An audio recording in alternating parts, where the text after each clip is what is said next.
শ্রীমা কালী রূপে ধরা দিয়েছিলেন তার ডাকাত বাবা মায়ের কাছে। শ্রীমা বলেছেন, লোকটা জাতে বাগদি।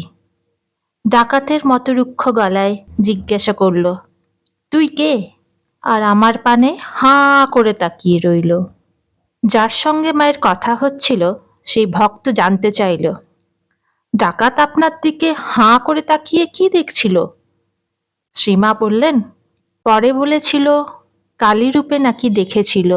ভক্ত বলল, তাহলেই হলো, আপনি দেখিয়েছিলেন। শ্রীমা সহাস্যে বললেন, তা তুমি যাই বলো না কেন।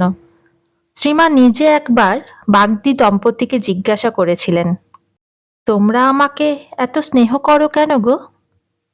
বাগদি দম্পতি উত্তর দিয়েছিল, তুমি তো সাধারণ মানুষ নও, আমরা তোমাকে কালী রূপে দেখেছি। কত শুদ্ধ সত্য ভক্তের যে সৌভাগ্য হয়নি, দস্যুবৃত্তি পরায়ণ এই ডাকাত দম্পতি অনায়াসেই সেই সৌভাগ্যের অধিকারী কি করে হলো ব্যাখ্যা করা কঠিন। জয় মা, জয় ঠাকুর।